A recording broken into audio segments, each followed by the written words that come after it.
اور میں اپنے آپ کو پاک صاف نہیں کہتا، کیونکہ نفس امارہ انسان کو برائی ہی سکھاتا رہتا ہے، مگر یہ کہ میرا پروردگار رحم فرمائے۔ بے شک میرا پروردگار بخشنے والا ہے، مہربان ہے۔ اور بادشاہ نے حکم دیا کہ اسے میرے پاس لاؤ، میں اسے اپنا مصاحب خاص بناؤں گا۔ پھر جب ان سے گفتگو کی تو کہا کہ آج سے تم ہمارے ہاں صاحب منزلت ہو اور صاحب اعتبار ہو۔ یوسف نے کہا مجھے زرعی پیداوار پر مقرر کر دیجئے، کیونکہ میں حفاظت بھی کر سکتا ہوں اور اس کام سے واقف بھی ہوں۔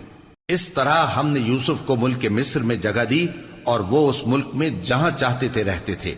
ہم اپنی رحمت جس پر چاہتے ہیں کرتے ہیں اور نیکوکاروں کے اجر کو ضائع نہیں کرتے، اور جو لوگ ایمان لائے اور ڈرتے رہے ان کے لیے آخرت کا اجر بہت بہتر ہے۔ اور یوسف کے بھائی کنعان سے مصر میں غلہ خریدنے کے لیے آئے تو یوسف کے پاس گئے، تو یوسف نے ان کو پہچان لیا اور وہ ان کو نہ پہچان سکے۔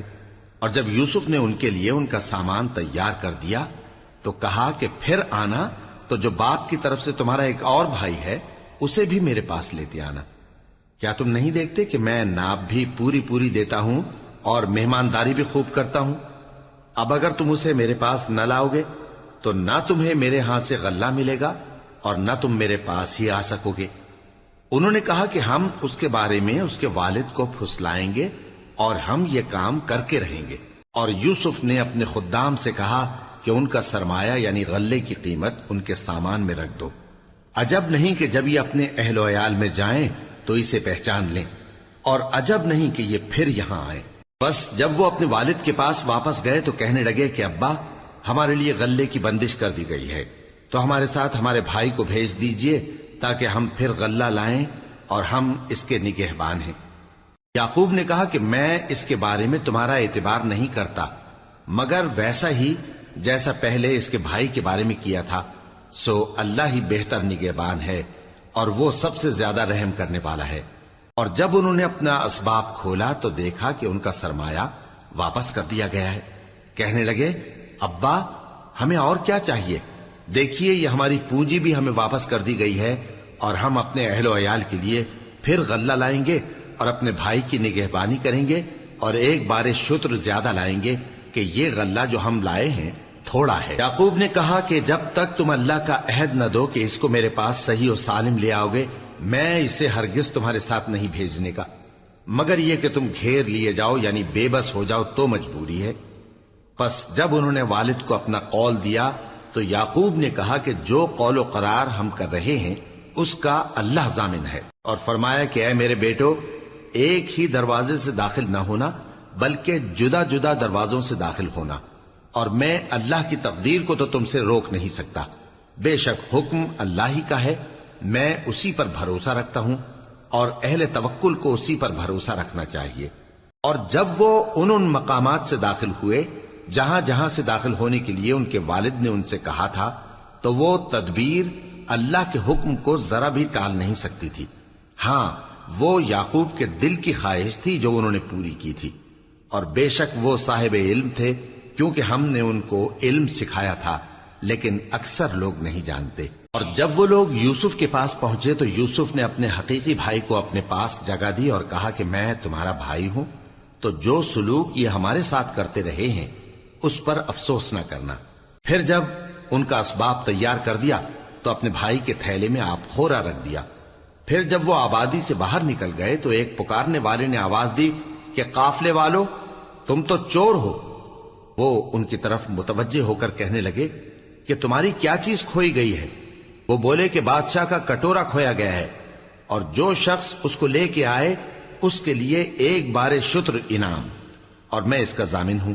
وہ کہنے لگے کہ اللہ کی قسم تم کو معلوم ہے کہ ہم اس ملک میں اس لیے نہیں آئے کہ خرابی کریں اور نہ ہم چوری کیا کرتے ہیں۔ وہ بولے کہ اگر تم جھوٹے نکلے یعنی چوری ثابت ہوئی تو اس کی سزا کیا؟ انہوں نے کہا کہ اس کی سزا یہ کہ جس کے تھیلے میں وہ دستیاب ہو وہی اس کا بدل قرار دیا جائے، ہم ظالموں کو یہی سزا دیا کرتی ہیں۔ پھر یوسف نے اپنے بھائی کے تھیلے سے پہلے ان کے تھیلوں کو دیکھنا شروع کیا، پھر اپنے بھائی کے تھیلے میں سے اس کو نکال لیا۔ اس طرح ہم نے یوسف کے لیے تدبیر کی، ورنہ بادشاہ کے قانون کے مطابق وہ اپنے بھائی کو لے نہیں سکتے تھے مگر یہ کہ اللہ چاہے، ہم جس کے چاہتے ہیں درجے بلند کرتے ہیں، اور ہر علم والے سے بڑھ کر ایک بڑا علم والا ہے۔ برادران یوسف نے کہا کہ اگر اس نے چوری کی ہو تو کچھ عجب نہیں کہ اس کے ایک بھائی نے بھی پہلے چوری کی تھی، مگر یوسف نے اس بات کو اپنے دل میں مخفی رکھا اور ان پر ظاہر نہ ہونے دیا، یعنی زیر لب کہا کہ تم بڑے برے ہو اور جو تم بیان کرتے ہو اللہ اسے خوب جانتا ہے۔ وہ کہنے لگے کہ اے عزیز، اس کے والد بہت بوڑھے ہیں اور اس سے بہت محبت رکھتے ہیں، تو اس کو چھوڑ دیجئے اور اس کی جگہ ہم میں سے کسی کو رکھ لیجئے، ہم دیکھتے ہیں کہ آپ احسان کرنے والے ہیں۔ یوسف نے کہا کہ اللہ پناہ میں رکھے کہ جس شخص کے پاس ہم نے اپنی چیز پائی ہے اس کے سوا کسی اور کو پکڑ لیں، ایسا کریں تو ہم بڑے بے انصاف ہیں۔ آخر جب وہ اس سے نا امید ہو گئے تو الگ ہو کر صلاح کرنے لگے۔ سب سے بڑے نے کہا، کیا تم نہیں جانتے کہ تمہارے والد نے تم سے اللہ کا عہد لیا ہے اور اس سے پہلے بھی تم یوسف کے بارے میں قصور کر چکے ہو؟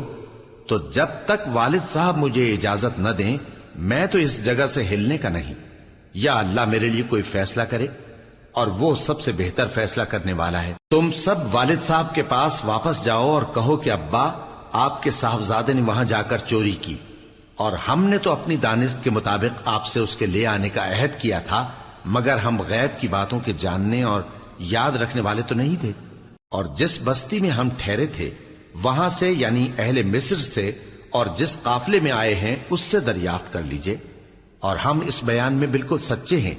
جب انہوں نے یہ بات یعقوب سے آ کر کہی تو انہوں نے کہا کہ حقیقت یوں نہیں ہے، بلکہ یہ بات تم نے اپنے دل سے بنا لی ہے، تو صبر ہی بہتر ہے۔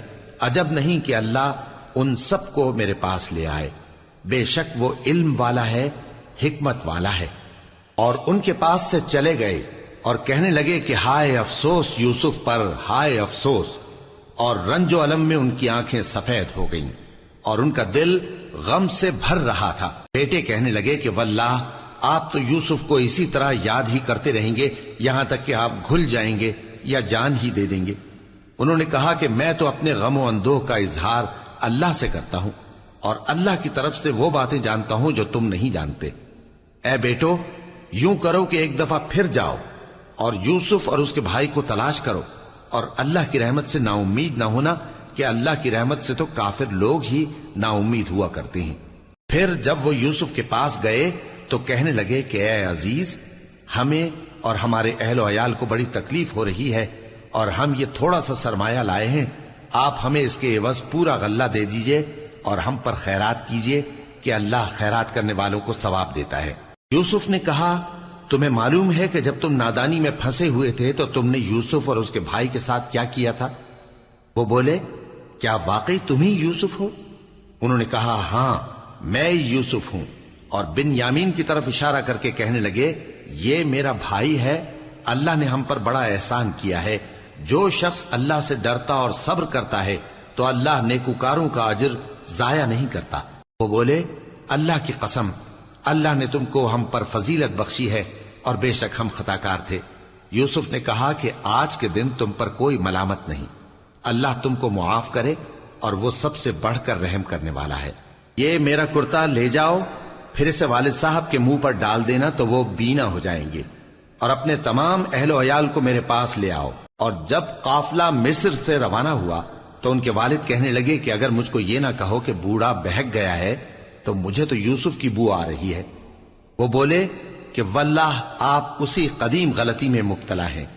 مگر جب خوشخبری دینے والا آپ پہنچا تو اس نے کرتا ان کے منہ پر ڈال دیا، سو وہ بینا ہو گئے، اور بیٹوں سے کہنے لگے، کیا میں نے تم سے نہیں کہا تھا کہ میں اللہ کی طرف سے وہ باتیں جانتا ہوں جو تم نہیں جانتے؟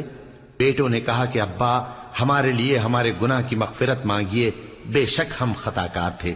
فرمایا، میں اپنے پروردگار سے تمہارے لیے بخشش مانگوں گا، بے شک وہ بخشنے والا ہے، مہربان ہے۔ پھر جب یہ سب لوگ یوسف کے پاس پہنچے تو انہوں نے اپنے والدین کو اپنے پاس جگہ دی اور کہا، مصر میں داخل ہو جائیے، اللہ نے چاہا تو امن و امان سے رہیے گا۔ اور اپنے والدین کو تخت پر بٹھایا اور سب ان کے آگے سجدے میں گر پڑے۔ اور اس وقت یوسف نے کہا، ابا جان، یہ میرے اس خواب کی تعبیر ہے جو میں نے پہلے بچپن میں دیکھا تھا، میرے پروردگار نے اسے سچ کر دیا اور اس نے مجھ پر بہت سے احسان کیے ہیں کہ مجھ کو قید خانے سے نکالا، اور اس کے بعد کہ شیطان نے مجھ میں اور میرے بھائیوں میں فساد ڈال دیا تھا، آپ کو گاؤں سے یہاں لایا۔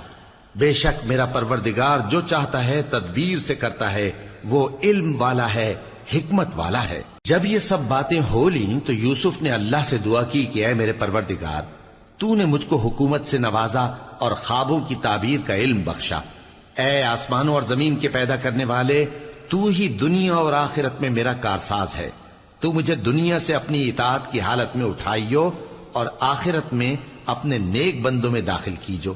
اے پیغمبر، یہ اخبار غیب میں سے ہیں جو ہم تمہاری طرف بھیجتے ہیں۔ اور جب برادران یوسف نے اپنی بات پر اتفاق کیا تھا اور وہ فریب کر رہے تھے تو تم ان کے پاس تو نہ تھے، اور بہت سے آدمی گو تم کتنی خواہش کرو ایمان لانے والے نہیں ہیں، اور تم ان سے اس خیر خواہی کا کچھ صلہ بھی تو نہیں مانگتے۔ یہ قرآن اور کچھ نہیں تمام جہانوں کے لیے نصیحت ہے، اور آسمان و زمین میں بہت سی نشانیاں ہیں جن پر سے یہ گزرتے ہیں اور ان کو نظر انداز کر دیتے ہیں، اور یہ اکثر اللہ پر ایمان نہیں رکھتے مگر اس کے ساتھ شرک بھی کرتے ہیں۔ تو کیا یہ اس بات سے بے خوف ہیں کہ ان پر اللہ کا عذاب نازل ہو کر ان کو ڈھانپ لے، یا ان پر ناگہاں قیامت آ جائے اور انہیں خبر بھی نہ ہو؟ کہہ دو میرا رستہ تو یہ ہے، میں اللہ کی طرف بلاتا ہوں سمجھ بوجھ کر، میں بھی لوگوں کو اللہ کی طرف بلاتا ہوں اور میرے پیراؤ بھی، اور اللہ پاک ہے اور میں شرک کرنے والوں میں سے نہیں ہوں۔ اور ہم نے تم سے پہلے بستیوں کے رہنے والوں میں سے مرد ہی بھیجے تھے جن کی طرف ہم وہی بھیجتے تھے۔ کیا ان لوگوں نے ملک میں سیر و سیاحت نہیں کی کہ دیکھ لیتے کہ جو لوگ ان سے پہلے تھے ان کا انجام کیا ہوا؟ اور متقیوں کے لیے آخرت کا گھر بہت اچھا ہے، کیا تم سمجھتے نہیں؟ یہاں تک کہ جب پیغمبر نا امید ہو گئے اور انہوں نے خیال کیا کہ اپنی نصرت کے بارے میں جو بات انہوں نے کہی تھی اس میں وہ سچے نہ نکلے، تو ان کے پاس ہماری مدد آ پہنچی، پھر جسے ہم نے چاہا بچا دیا، اور ہمارا عذاب اتر کر گناہگار لوگوں سے پھیرا نہیں کرتا۔ ان کے قصے میں عقل مندوں کے لیے عبرت ہے۔ یہ قرآن ایسی بات نہیں ہے جو اپنے دل سے بنائی گئی ہو، بلکہ جو کتابیں اس سے پہلے نازل ہوئی ہیں ان کی تصدیق کرنے والا ہے، اور ہر چیز کی تفصیل کرنے والا، اور مومنوں کے لیے ہدایت اور رحمت ہے۔ شروع اللہ کا نام لے کر جو بڑا مہربان نہایت رحم والا ہے۔ الف لام میم را۔ اے نبی، یہ کتاب الہی کی آیتیں ہیں، اور جو کچھ تمہارے پروردگار کی طرف سے تم پر نازل ہوا ہے حق ہے، لیکن اکثر لوگ ایمان نہیں لاتے۔ اللہ وہی تو ہے جس نے ستونوں کے بغیر آسمان جیسا کہ تم دیکھتے ہو اتنے اونچے بنائے، پھر عرش پر جلوہ افروز ہوا اور سورج اور چاند کو کام میں لگا دیا، ہر ایک میعاد معین تک گردش کر رہا ہے۔ وہی دنیا کے کاموں کا انتظام کرتا ہے، اس طرح وہ اپنی آیتیں کھول کھول کر بیان کرتا ہے کہ تم اپنے پروردگار کے روبرو جانے کا یقین کرو۔ اور وہی ہے جس نے زمین کو پھیلایا اور اس میں پہاڑ اور دریا پیدا کیے اور ہر طرح کے میووں کی دو دو قسمیں بنائیں۔ وہی رات کو دن کا لباس پہناتا ہے، غور کرنے والوں کے لیے اس میں بہت سی نشانیاں ہیں۔ اور زمین میں کئی طرح کے قطعات ہیں ایک دوسرے سے ملے ہوئے، اور انگور کے باغ اور کھیتی اور کھجور کے درخت، بعض کی بہت سی شاخیں ہیں اور بعض کی اتنی نہیں ہوتی، باوجود کہ پانی سب کو ایک ہی ملتا ہے۔ اور ہم بعض میووں کو بعض پر لذت میں فضیلت دیتی ہیں، اور اس میں سمجھنے والوں کے لیے بہت سی نشانیاں ہیں۔ اگر تم عجیب بات سننی چاہو تو کافروں کا یہ کہنا عجیب ہے کہ جب ہم مر کر مٹی ہو جائیں گے تو کیا از سر نو پیدا ہوں گے؟ یہی لوگ ہیں جو اپنے پروردگار سے منکر ہوئے ہیں، اور یہی ہیں جن کی گردنوں میں طوق ہوں گے، اور یہی اہل دوزخ ہیں کہ ہمیشہ اس میں جلتے رہیں گے۔ اور یہ لوگ بھلائی سے پہلے تم سے برائی جلدی سے مانگتے ہیں، یعنی طالب عذاب ہیں، حالانکہ ان سے پہلے عذاب واقع ہو چکے ہیں۔ اور تمہارا پروردگار لوگوں کو باوجود ان کی بے انصافیوں کے معاف کرنے والا ہے، اور بے شک تمہارا پروردگار سخت عذاب دینے والا ہے۔ اور کافر لوگ کہتے ہیں کہ اس پیغمبر پر اس کے پروردگار کی طرف سے کوئی نشانی کیوں نازل نہیں ہوئی؟ اے نبی، تم تو صرف خبردار کرنے والے ہو، اور ہر ایک قوم کے لیے رہنما ہوا کرتا ہے۔ اللہ ہی اس بچے سے واقف ہے جو عورت کے پیٹ میں ہوتا ہے، اور وہی پیٹ کے سکڑنے اور بڑھنے سے بھی واقف ہے، اور ہر چیز کا اس کے ہاں ایک اندازہ مقرر ہے۔ وہ چھپی اور ظاہر چیزوں کا جاننے والا ہے، سب سے بزرگ ہے، عالی رتبہ ہے۔ کوئی تم میں سے چپکے سے بات کہے یا پکار کر، یا رات کو کہیں چھپ جائے یا دن کی روشنی میں کھلم کھلا چلے پھرے، اللہ کے نزدیک برابر ہے۔ اس کے آگے اور پیچھے اللہ کے چوکیدار ہیں جو اللہ کے حکم سے اس کی نگرانی کرتے ہیں۔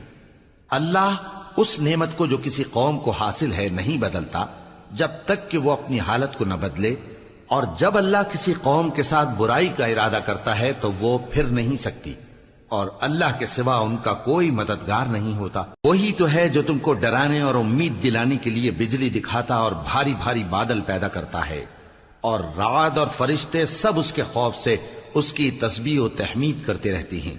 اور وہی بجلیاں بھیجتا ہے، پھر جس پر چاہتا ہے گرا بھی دیتا ہے، جبکہ وہ اللہ کے بارے میں جھگڑتے ہیں، اور وہ بڑی قوت والا ہے۔ کام کا پکارنا تو اسی کا ہے، اور جن کو یہ لوگ اس کے سوا پکارتے ہیں وہ ان کی پکار کو کسی طرح قبول نہیں کرتے، مگر اس شخص کی طرح جو اپنے دونوں ہاتھ پانی کی طرف پھیلا دے تاکہ دور ہی سے اس کے منہ تک آ پہنچے، حالانکہ وہ اس تک کبھی بھی نہیں آ سکتا۔ اور اسی طرح کافروں کی پکار بیکار ہے۔ اور جتنی مخلوقات آسمانوں اور زمین میں ہے، خوشی سے یا ناخوشی سے اللہ کے آگے سجدہ کرتی ہے، اور ان کے سائے بھی صبح و شام سجدے کرتے ہیں۔ ان سے پوچھو کہ آسمانوں اور زمین کا پروردگار کون ہے؟ تم ہی کہہ دو کہ اللہ۔ ان سے کہو کہ کیا تم نے اللہ کو چھوڑ کر ایسے لوگوں کو کارساز بنایا ہے جو خود اپنے نفع و نقصان کا بھی اختیار نہیں رکھتے؟ کہو کیا اندھا اور آنکھوں والا برابر ہیں، یا اندھیرا اور اجالا برابر ہو سکتا ہے؟ بھلا ان لوگوں نے جن کو اللہ کا شریک مقرر کیا ہے، کیا انہوں نے اللہ کسی مخلوقات پیدا کی ہے جس کے سبب ان کے لیے مخلوقات مشتبہ ہو گئی ہے؟ کہہ دو کہ اللہ ہی ہر چیز کا پیدا کرنے والا ہے، اور وہ یکتا ہے، بڑا زبردست ہے۔ اسی نے آسمان سے مے برسایا، پھر اس سے اپنے اپنے اندازے کے مطابق نالے بہ نکلے، پھر پانی پر پھولا ہوا جھاگ آ گیا۔ اور جس چیز کو زیور یا کوئی اور سامان بنانے کے لیے آگ میں تپاتے ہیں اس میں بھی ایسا ہی جھاگ ہوتا ہے۔ اس طرح اللہ حق و باطل کی مثال بیان فرماتا ہے۔ سو جھاگ تو سوکھ کر زائل ہو جاتا ہے، اور پانی جو لوگوں کو فائدہ پہنچاتا ہے وہ زمین میں ٹھہرا رہتا ہے۔ اس طرح اللہ صحیح اور غلط کی مثالیں بیان فرماتا ہے تاکہ تم سمجھو۔ جن لوگوں نے اللہ کے حکم کو قبول کیا ان کی حالت بہت بہتر ہوگی، اور جنہوں نے اس کو قبول نہ کیا، اگر روئے زمین کے سب خزانے ان کے اختیار میں ہوں تو وہ سب کے سب اور ان کے ساتھ اتنے ہی اور نجات کے بدلے میں صرف کر ڈالیں، مگر نجات کہاں؟ ایسے لوگوں کا حساب بھی برا ہوگا، اور ان کا ٹھکانہ بھی دوزخ ہے، اور وہ بری جگہ ہے۔ بھلا جو شخص یہ جانتا ہے کہ جو کچھ تمہارے پروردگار کی طرف سے تم پر نازل ہوا ہے حق ہے، وہ اس شخص کی طرح ہے جو اندھا ہے، اور سمجھتے تو وہی ہیں جو عقل مند ہیں، جو اللہ کے عہد کو پورا کرتے ہیں اور قول و قرار کو نہیں توڑتے، اور جن رشتوں کے جوڑے رکھنے کا اللہ نے حکم دیا ان کو جوڑے رکھتے، اور اپنے پروردگار سے ڈرتے رہتے اور برے حساب سے خوف رکھتے ہیں، اور جو اپنے پروردگار کی خوشنودی حاصل کرنے کے لیے مصائب پر صبر کرتے ہیں اور نماز پڑھتے ہیں، اور جو مال ہم نے ان کو دیا ہے اس میں سے پوشیدہ اور ظاہر خرچ کرتے ہیں، اور نیکی سے برائی کو دور کرتے ہیں، یہی لوگ ہیں جن کے لیے عاقبت کا گھر ہے، یعنی ہمیشہ رہنے کے باغات جن میں وہ داخل ہوں گے، اور ان کے باپ دادوں اور بیویوں اور اولاد میں سے جو نیکوکار ہوں گے وہ بھی بہشت میں جائیں گے، اور فرشتے بہشت کے ہر ایک دروازے سے ان کے پاس آئیں گے اور کہیں گے تم پر سلام ہو، یہ تمہاری ثابت قدمی کا بدلہ ہے، اور عاقبت کا گھر خوب گھر ہے۔ اور جو لوگ اللہ سے پختہ عہد کر کے اس کو توڑ ڈالتے اور جن رشتوں کے جوڑے رکھنے کا اللہ نے حکم دیا ہے ان کو قطع کر دیتے اور ملک میں فساد کرتے ہیں، ایسوں پر لعنت ہے اور ان کے لیے برا انجام ہے۔ اللہ جس کا چاہتا ہے رزق فراخ کر دیتا ہے اور جس کا چاہتا ہے تنگ کر دیتا ہے۔ اور کافر لوگ دنیا کی زندگی پر خوش ہو رہے ہیں، اور دنیا کی زندگی آخرت کے مقابلے میں بہت تھوڑا سامان ہے۔ اور کافر کہتے ہیں کہ اس پیغمبر پر اس کے پروردگار کی طرف سے کوئی نشانی کیوں نازل نہیں ہوئی؟ کہہ دو کہ اللہ جسے چاہتا ہے گمراہ کرتا ہے، اور جو اس کی طرف رجوع ہوتا ہے اس کو اپنی طرف کا رستہ دکھاتا ہے، یعنی ان کو جو ایمان لاتے اور جن کے دل اللہ کی یاد سے آرام پاتے ہیں ان کو۔ اور سن رکھو کہ اللہ کی یاد سے ہی دل آرام پاتے ہیں۔ جو لوگ ایمان لائے اور عمل نیک کیے ان کے لیے خوشحالی اور عمدہ ٹھکانہ ہے۔ جس طرح ہم پہلے پیغمبر بھیجتے رہے ہیں اسی طرح اے نبی ہم نے تم کو اس امت میں جس سے پہلے بہت سی امتیں گزر چکی ہیں بھیجا ہے، تاکہ تم ان کو وہ کتاب جو ہم نے تمہاری طرف بھیجی ہے پڑھ کر سنا دو۔ اور یہ لوگ رحمان کو نہیں مانتے۔ کہہ دو وہی تو میرا پروردگار ہے، اس کے سوا کوئی معبود نہیں، میں اسی پر بھروسہ رکھتا ہوں اور اسی کی طرف رجوع کرتا ہوں۔ اور اگر کوئی قرآن ایسا ہوتا کہ اس کی تاثیر سے پہاڑ چل پڑتے یا زمین پھٹ جاتی یا مردوں سے کلام کر سکتے تو کیا یہ لوگ ایمان لے آتے؟ بات یہ ہے کہ سب باتیں اللہ کے اختیار میں ہیں، تو کیا مومنوں کو اس سے اطمینان نہیں ہوا کہ اگر اللہ چاہتا تو سب لوگوں کو ہدایت کے رستے پر چلا دیتا؟ اور کافروں پر ہمیشہ ان کے اعمال کے بدلے آفت آتی رہے گی یا ان کے مکانات کے قریب نازل ہوتی رہے گی یہاں تک کہ اللہ کا وعدہ آ پہنچے۔ بے شک اللہ وعدہ خلاف نہیں کرتا۔ اور تم سے پہلے بھی رسولوں کے ساتھ تمسخر ہوتے رہے ہیں، تو میں نے کافروں کو مہلت دی، پھر میں نے ان کو پکڑ لیا، سو دیکھ لو کہ میرا عذاب کیسا رہا۔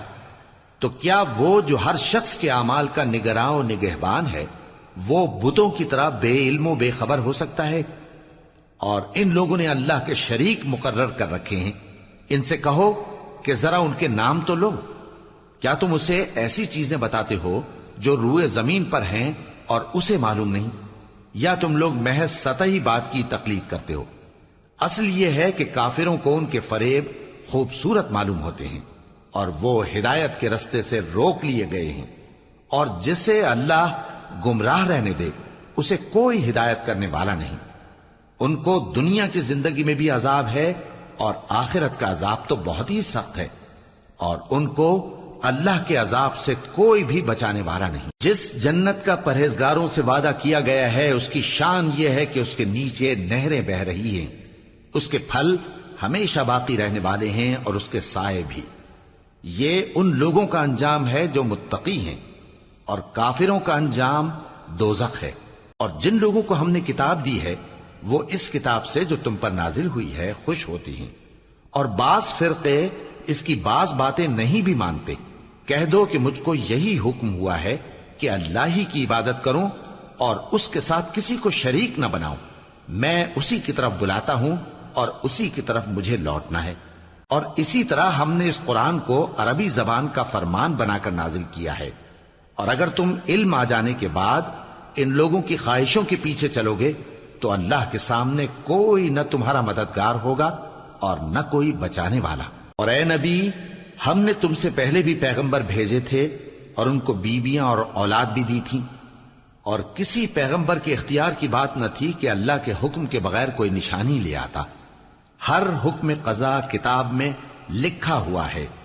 اللہ جس چیز کو چاہتا ہے مٹا دیتا ہے اور جس کو چاہتا ہے باقی رکھتا ہے، اور اسی کے پاس اصل کتاب ہے۔ اور اگر ہم کوئی عذاب جس کا ان لوگوں سے وعدہ کرتے ہیں تمہیں دکھائیں، یعنی تمہارے روبرو ان پر نازل کریں، یا تمہاری مدت حیات پوری کر دیں، یعنی تمہارے انتقال کے بعد عذاب بھیجیں، تو تمہارا کام ہمارے احکام کا پہنچا دینا ہے اور ہمارا کام حساب لینا ہے۔ کیا انہوں نے نہیں دیکھا کہ ہم زمین کو اس کے کناروں سے گھٹاتے چلے آ رہے ہیں؟ اور اللہ جیسا چاہتا ہے حکم کرتا ہے، کوئی اس کے حکم کا رد کرنے والا نہیں، اور وہ جلد حساب لینے والا ہے۔ جو لوگ ان سے پہلے تھے وہ بھی بہتیری تدبیریں کرتے رہے ہیں، سو تدبیر تو سب اللہ ہی کی ہوتی ہے۔ ہر شخص جو کچھ کر رہا ہے اللہ اسے جانتا ہے، اور کافر جلد معلوم کر لیں گے کہ آخرت میں اچھا انجام کس کے لیے ہوتا ہے۔ اور کافر لوگ کہتے ہیں کہ تم پیغمبر نہیں ہو۔ کہہ دو کہ میرے اور تمہارے درمیان اللہ اور وہ شخص جس کے پاس کتاب آسمانی کا علم ہے بطور گواہ کافی ہے۔ شروع اللہ کا نام لے کر جو بڑا مہربان نہایت رحم والا ہے۔ الف لام را، یہ ایک پر نور کتاب ہے، اس کو ہم نے تم پر اس لیے نازل کیا ہے کہ تم لوگوں کو اندھیروں سے نکال کر روشنی کی طرف لے جاؤ، یعنی ان کے پروردگار کے حکم سے عزت والے خوبیوں والے مالک کے راستے کی طرف، یعنی اس اللہ کے راستے کی طرف کہ جو کچھ آسمانوں اور زمین میں ہے سب اسی کا ہے، اور ان کافروں کے لیے عذاب شدید کی وجہ سے تباہی اور بربادی مقدر ہے، جو آخرت کے مقابلے میں دنیاوی زندگی کو پسند کرتے اور لوگوں کو اللہ کے راستے سے روکتے اور اس میں کجی چاہتے ہیں۔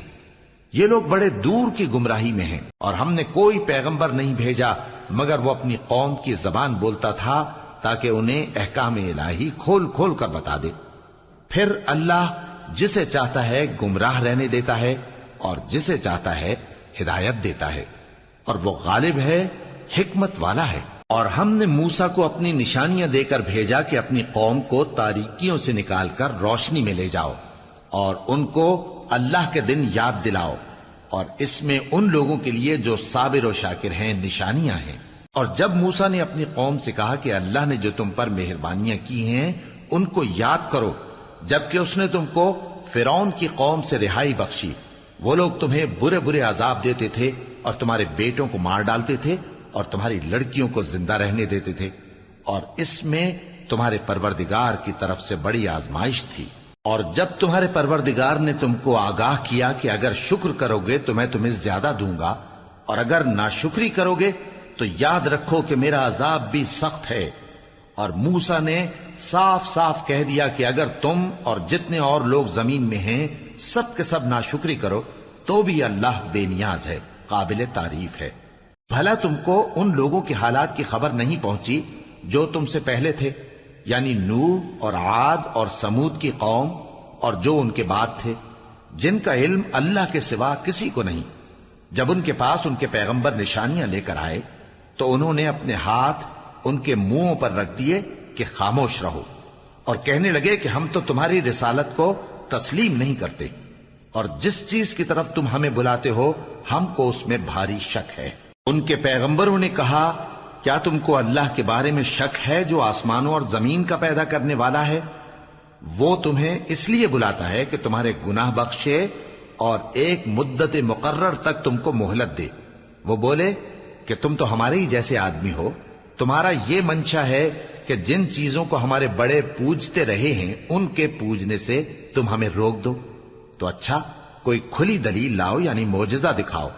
پیغمبروں نے ان سے کہا کہ ہاں ہم تمہارے ہی جیسے آدمی ہیں، لیکن اللہ اپنے بندوں میں سے جس پر چاہتا ہے نبوت کا احسان کرتا ہے، اور ہمارے اختیار کی بات نہیں کہ ہم اللہ کے حکم کے بغیر تم کو تمہاری فرمائش کے مطابق معجزہ دکھائیں، اور اللہ ہی پر مومنوں کو تو بھروسہ رکھنا چاہیے۔ اور ہم کیوں اللہ پر بھروسہ نہ رکھیں حالانکہ اس نے ہم کو ہمارے دین کے سیدھے رستے بتائے ہیں، اور جو تکلیفیں تم ہم کو دیتے ہو اس پر ہم صبر کریں گے، اور اہل توکل کو تو اللہ ہی پر بھروسہ رکھنا چاہیے۔ اور جو کافر تھے انہوں نے اپنے پیغمبروں سے کہا کہ یا تو ہم تم کو اپنے ملک سے باہر نکال دیں گے یا تم ہمارے مذہب میں واپس آ جاؤ۔ بس ان کے پروردگار نے ان کی طرف وحی بھیجی کہ ہم ظالموں کو ہلاک کر دیں گے اور ان کے بعد تم کو اس زمین میں آباد کر دیں گے۔ یہ اس شخص کے لیے ہے جو قیامت کے روز میرے سامنے کھڑے ہونے سے ڈرے اور میرے عذاب سے خوف کرے۔ اور پیغمبروں نے اللہ سے فتح چاہی اور ہر سرکش ضدی نامراد رہ گیا۔ اس کے پیچھے دوزخ ہے اور اسے پیپ والا پانی پلایا جائے گا، وہ اس کو گھونٹ گھونٹ کر کے پیے گا اور گلے سے نہیں اتار سکے گا، اور ہر طرف سے اسے موت آ رہی ہوگی مگر وہ مرنے میں نہیں آئے گا، اور اس کے بعد سخت عذاب ہوگا۔ جن لوگوں نے اپنے پروردگار سے کفر کیا ان کے اعمال کی مثال راکھ کی سی ہے کہ آندھی کے دن اس پر زور کی ہوا چلے جو اسے اڑا لے جائے۔ اسی طرح جو کام وہ کرتے رہے ان پر ان کو کچھ قابو نہ ہوگا۔ یہی تو پرلے سرے کی گمراہی ہے۔ کیا تم نے نہیں دیکھا کہ اللہ نے آسمانوں اور زمین کو تدبیر سے پیدا کیا ہے؟ اگر وہ چاہے تو تم کو نابود کر دے اور تمہاری جگہ نئی مخلوق پیدا کر دے، اور یہ اللہ کو کچھ بھی مشکل نہیں۔ اور قیامت کے دن سب لوگ اللہ کے سامنے کھڑے ہوں گے تو غریب پیروکار بڑے بن بیٹھنے والوں سے کہیں گے کہ ہم تو تمہارے پیرو تھے، کیا تم اللہ کا کچھ عذاب ہم پر سے دفع کر سکتے ہو؟ وہ کہیں گے کہ اگر اللہ ہم کو ہدایت کرتا تو ہم تم کو ہدایت کرتے۔ اب ہم گھبراہٹ ظاہر کریں یا صبر کریں ہمارے حق میں برابر ہے، کوئی جگہ رہائی کی ہمارے لیے نہیں ہے۔ اور جب حساب کتاب کا کام فیصل ہو چکے گا تو شیطان کہے گا جو وعدہ اللہ نے تم سے کیا تھا وہ تو سچا تھا، اور جو وعدہ میں نے تم سے کیا تھا وہ جھوٹا تھا، اور میرا تم پر کسی طرح کا زور نہیں تھا۔ ہاں، میں نے تم کو گمراہی اور باطل کی طرف بلایا تو تم نے جلدی سے اور بے دلیل میرا کہنا مان لیا۔ تو آج مجھے ملامت نہ کرو، اپنے آپ ہی کو ملامت کرو۔ نہ میں تمہاری فریاد رسی کر سکتا ہوں اور نہ تم میری فریاد رسی کر سکتے ہو۔ میں اس بات سے انکار کرتا ہوں کہ تم پہلے مجھے شریک بناتے تھے۔ بے شک جو ظالم ہیں ان کے لیے درد دینے والا عذاب ہے۔ اور جو ایمان لائے اور عمل نیک کرتے رہے وہ بہشتوں میں داخل کیے جائیں گے جن کے نیچے نہریں بہ رہی ہیں۔ اپنے پروردگار کے حکم سے وہ ہمیشہ ان میں رہیں گے، وہاں وہ ہر ملاقات پر ایک دوسرے کو سلام کہیں گے۔ کیا تم نے نہیں دیکھا کہ اللہ نے کلمہ طیبہ کی کیسی مثال بیان فرمائی ہے؟ وہ ایسی ہے جیسے پاکیزہ درخت جس کی جڑ مضبوط ہو اور شاخیں آسمان میں پھیلی ہوں۔ وہ اپنے پروردگار کے حکم سے ہر موقع پر پھل لاتا ہو، اور اللہ لوگوں کے لیے مثالیں بیان فرماتا ہے تاکہ وہ نصیحت حاصل کریں۔ اور ناپاک بات یعنی غلط عقیدے کی مثال ناپاک درخت کی سی ہے کہ وہ زمین کے اوپر ہی سے اکھیڑ کر پھینک دیا جائے، اس کو ذرا بھی قرار و ثبات نہیں۔ اللہ مومنوں کے دلوں کو صحیح اور پکی بات سے دنیا کی زندگی میں بھی مضبوط رکھتا ہے اور آخرت میں بھی رکھے گا، اور اللہ بے انصافوں کو گمراہ کر دیتا ہے، اور اللہ جو چاہتا ہے کرتا ہے۔ کیا تم نے ان لوگوں کو نہیں دیکھا جنہوں نے اللہ کے احسان کو ناشکری سے بدل دیا اور اپنی قوم کو تباہی کے گھر میں لا اتارا، یعنی دوزخ میں، کہ سب ناشکرے اس میں داخل ہوں گے اور وہ برا ٹھکانہ ہے۔ اور ان لوگوں نے اللہ کے شریک مقرر کیے کہ لوگوں کو اس کے رستے سے گمراہ کریں۔ کہہ دو کہ چند روز فائدے اٹھا لو، آخر کار تم کو دوزخ کی طرف لوٹ کر جانا ہے۔ اے پیغمبر، میرے مومن بندوں سے کہہ دو کہ نماز پڑھا کریں، اور اس دن کے آنے سے پیشتر جس میں نہ اعمال کا سودا ہوگا اور نہ دوستی کام آئے گی، ہمارے دیے ہوئے مال میں سے پوشیدہ اور علانیہ خرچ کرتے رہیں۔ اللہ ہی تو ہے جس نے آسمانوں اور زمین کو پیدا کیا اور آسمان سے مے برسایا، پھر اس سے تمہارے کھانے کے لیے پھل پیدا کیے اور کشتیوں اور جہازوں کو تمہارے زیر فرمان کیا تاکہ وہ سمندر میں اس کے حکم سے چلیں، اور نہروں کو بھی تمہارے زیر فرمان کیا، اور سورج اور چاند کو تمہارے لیے کام میں لگا دیا کہ دونوں دن رات ایک ڈگر پر چل رہے ہیں، اور رات اور دن کو بھی تمہاری خاطر کام میں لگا دیا، اور جو کچھ تم نے مانگا سب میں سے تم کو عنایت کیا۔ اور اگر اللہ کے احسان گننے لگو تو شمار نہ کر سکو، مگر لوگ نعمتوں کا شکر نہیں کرتے۔ کچھ شک نہیں کہ انسان بڑا بے انصاف ہے، ناشکرا ہے۔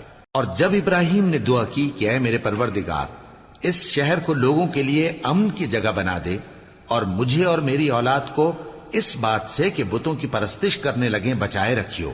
اے پروردگار، انہوں نے بہت سے لوگوں کو گمراہ کیا ہے، سو جس شخص نے میرا کہا مانا وہ میرا ہے، اور جس نے میری نافرمانی کی تو تو بخشنے والا ہے، مہربان ہے۔ اے پروردگار، میں نے اپنی اولاد ایک وادی میں جہاں کھیتی نہیں، تیرے عزت و ادب والے گھر کے پاس لا بسائی ہے۔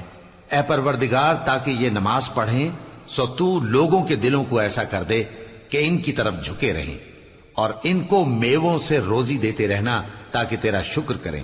اے پروردگار، جو بات ہم چھپاتے اور جو ظاہر کرتے ہیں تو سب جانتا ہے، اور اللہ سے کوئی چیز مخفی نہیں، نہ زمین میں نہ آسمان میں۔ اللہ کا شکر ہے جس نے مجھ کو بڑی عمر میں اسماعیل اور اسحاق بخشے، بے شک میرا پروردگار دعا سننے والا ہے۔ اے پروردگار، مجھ کو ایسی توفیق عنایت کر کہ نماز پڑھتا رہوں، اور میری اولاد کو بھی یہ توفیق بخش۔ اے پروردگار، میری دعا قبول فرما۔ اے پروردگار، حساب کتاب کے دن میری اور میرے ماں باپ کی اور مومنوں کی مغفرت کیجو۔ اور مومنوں، یہ نہ سمجھنا کہ یہ ظالم جو کام کر رہے ہیں اللہ ان سے بے خبر ہے۔ وہ ان کو اس دن تک مہلت دے رہا ہے جبکہ دہشت کے سبب آنکھیں پھٹی کی پھٹی رہ جائیں گی اور لوگ سر اٹھائے ہوئے میدان قیامت کی طرف دوڑ رہے ہوں گے۔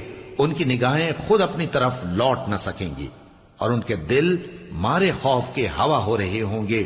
اور لوگوں کو اس دن سے آگاہ کر دو جب ان پر عذاب آ جائے گا۔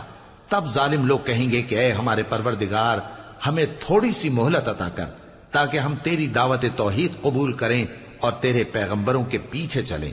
تو جواب ملے گا، کیا تم پہلے قسمیں نہیں کھایا کرتے تھے کہ تم کو اس حال سے جس میں تم ہو زوال نہیں ہوگا؟ اور جو لوگ اپنے آپ پر ظلم کرتے تھے تم ان کے مکانوں میں رہتے تھے، اور تم پر ظاہر ہو چکا تھا کہ ہم نے ان لوگوں کے ساتھ کس طرح کا معاملہ کیا تھا، اور تمہارے سمجھانے کے لیے مثالیں بیان کر دی تھیں۔ اور انہوں نے بڑی بڑی تدبیریں کی، اور ان کی سب تدبیریں اللہ کے ہاں لکھی ہوئی ہیں۔ گو وہ تدبیریں ایسی غضب کی تھیں کہ ان سے پہاڑ بھی ٹل جائیں۔ تو ایسا خیال نہ کرنا کہ اللہ نے جو اپنے پیغمبروں سے وعدہ کیا ہے وہ اس کے خلاف کرے گا۔ بے شک اللہ زبردست ہے، بدلہ لینے والا ہے۔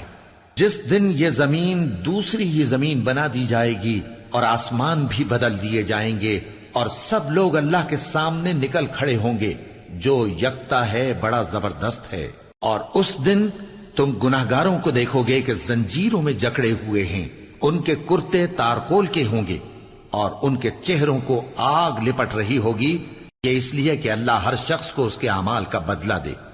بے شک اللہ جلد حساب لینے والا ہے۔ یہ قرآن لوگوں کے نام اللہ کا پیغام ہے تاکہ ان کو اس سے ڈرایا جائے اور تاکہ وہ جان لیں کہ وہی اکیلا معبود ہے، اور تاکہ اہل عقل نصیحت حاصل کریں۔